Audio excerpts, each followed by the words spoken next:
नमस्कार, स्वागत है आपका हमारे इस हेल्थ प्रोग्राम में एक नई वीडियो के साथ। मैं Meena Kumari, senior neurotherapist, yoga expert और कायरोप्रैक्टर, आज आपका फिर से स्वागत करती हूं इस प्रोग्राम के अंदर, जिसमें आज हमारा टॉपिक रहेगा हमारी माताओं, बहनों और मेरी महिला मित्रों के ऊपर, जिनके अंदर बहुत सारी बीमारियां बच्चे के पैदा होते ही जन्म ले लेती हैं। जो औरतें ये कहती हैं कि मैंने जब तक बच्चे पैदा नहीं किए मैं तब तक बिल्कुल स्वस्थ थी, और जैसे ही मेरे बेटे और बेटी का जन्म हुआ तभी से मुझे ये प्रॉब्लम शुरू हो गई, वो प्रॉब्लम शुरू हो गई। तो मेरा आज इसी बात की तरफ आपका ध्यान खींचने का एक मकसद है कि इन बीमारियों की शुरुआत कहाँ से हुई। आइए इस वीडियो को शुरू करते हैं। तो देखिए, ये जो बीमारियां हमारी महिलाओं में सभी में आ गई, मैं भी महिला हूँ, ये बीमारी हमारे बच्चे पैदा करने से ही शुरू हो जाती हैं। कैसे हुई? क्योंकि हमारा जो डिलीवरी का टाइम पीरियड था उस दौरान हमारे से कुछ लापरवाही होती हैं। वो कौन सी होती हैं उस पर मैं आज डिटेल से बात करूँगी। हमारे परम पूजनीय गुरुजी डॉक्टर लाजपत राय मेहरा जी के श्री मुख से निकली हुई कुछ बातें हैं, कुछ जानकारी हैं जो इन सभी महिलाओं के लिए हैं। इस वीडियो को अंत तक देखें और ये वीडियो में दी हुई जानकारी अगर आपको अच्छी लगे तो हमारे चैनल को लाइक करें, शेयर करें, सब्सक्राइब करें और बेल आइकन दबाना ना भूलें, और कमेंट सेक्शन में लिख के बताएं कि आपको ये सभी जानकारी कैसी लगी। तो देखिए, सबसे पहला जो हमारी गलती का एक मूल आधार है वो है हमारा लेबर रूम। डिलीवरी रूम के अंदर ही बहुत सारी ऐसी असावधानियां हमारे से हो जाती हैं जाने अनजाने, जिससे हमारे शरीर के अंदर असाध्य रोगों का निर्माण होता है, और वही छोटी छोटी प्रॉब्लम बहुत बड़ी प्रॉब्लम में बदल जाती है।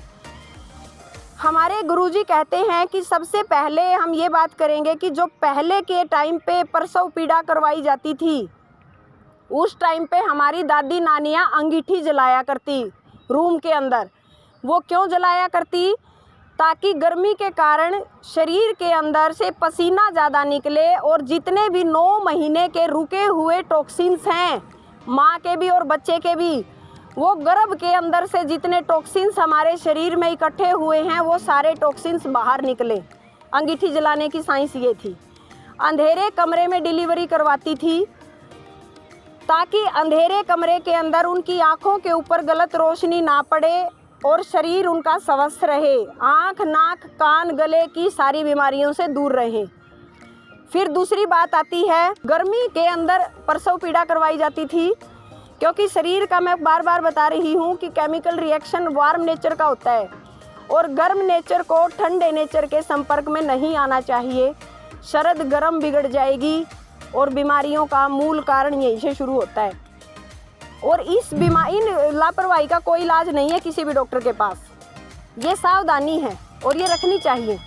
हमारी सास, माताएं, बहनें, बड़ी कहीं से भी हमें नॉलेज देती हैं तो हम इस तरफ ध्यान नहीं देते। हम अपना सुख देखते हैं कि नहीं, एसी वाले रूम में डिलीवरी होगी, फुल्ली जो सुपर स्पेशलिस्ट हॉस्पिटल हैं, फुल्ली एसीड, उनमें जाके हम अपनी डिलीवरी करवाते हैं।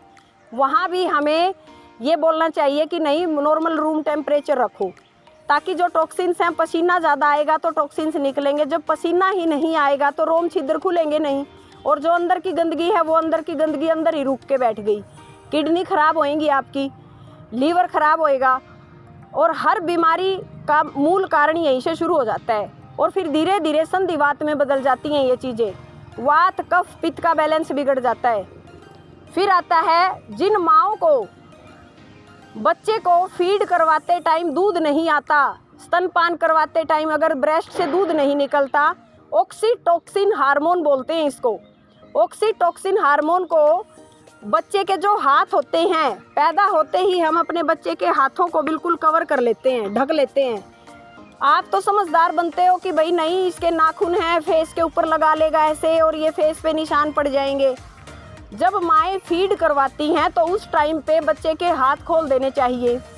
जब माँ के स्तन के ऊपर बच्चे के हाथ की मूवमेंट होगी तो ऑक्सीटोसिन हार्मोन रिलीज होगा, और ऑक्सीटोसिन हार्मोन जब रिलीज होगा तो ब्रेस्ट के अंदर से दूध निकलेगा, और आपके बच्चे को ऊपर के दूध की ज़रूरत नहीं पड़ेगी, और आपका भी स्वास्थ्य ठीक रहेगा क्योंकि ऑक्सीटोसिन हार्मोन अगर ब्रेस्ट की नलिकाओं में अगर रुक के बैठ गया तो ये ब्रेस्ट कैंसर का रूप ले लेता है कुछ टाइम के बाद। तुरंत तो नहीं होता, 10 साल 15 साल बाद वो रुका हुआ दूध एक सॉलिड गांठ में कन्वर्ट हो जाएगा और वही गांठ फिर ट्यूमर में बदल जाएगी, क्योंकि उसमें दूध में बदबू बनेगी तो ट्यूमर बनेगी, इन्फ्लामेशन हो जाएगा। तो उस बच्चे के हाथ खोल देने चाहिए ताकि वो बच्चा माँ के स्तनों को सहलाए और ऑक्सीटोसिन हार्मोन निकले और दूध ज़्यादा से ज़्यादा बाहर आए, नलिकाएं साफ हो जाएं और आप इन बड़ी बड़ी असाध्य बीमारियों से बच जाओगे। फिर आती है बात पांचवी बात कौन सी सबसे इम्पोर्टेंट। जब आप की डिलीवरी हुई तो डिलीवरी के बाद बिल्कुल ठंडी चीज़ों से बचें, क्योंकि मैं मानती हूँ कि जब डिलीवरी होती है तो एकदम से हमारे शरीर में एक हार्मोन रिएक्शन होता है, केमिकल्स चेंज होते हैं, तो उसमें हमारा ठंडी चीज़ों की तरफ भागता है मन। तो उस टाइम पे अपनी इमोशंस को कंट्रोल रखेंगे, घूट घूट करके थोड़ा थोड़ा पानी पिएंगे और शिप करके दांत बंद करके पानी पिएंगे। कॉन्स्टिपेशन नहीं होने देंगे, पपीता सेब और फाइबर वाली चीज़ें ज़्यादा खाएंगे, खूब चबा चबा के खाएंगे और ध्यान रखेंगे अपना भी और अपने बच्चे का भी। आशा करती हूँ आपको ये जानकारी अच्छी लगी होगी। अगर आपको हमारी ये जानकारी अच्छी लगी तो हमें कमेंट सेक्शन में ज़रूर बताएं। Thank you very much. धन्यवाद। जय हिंद, जय भारत।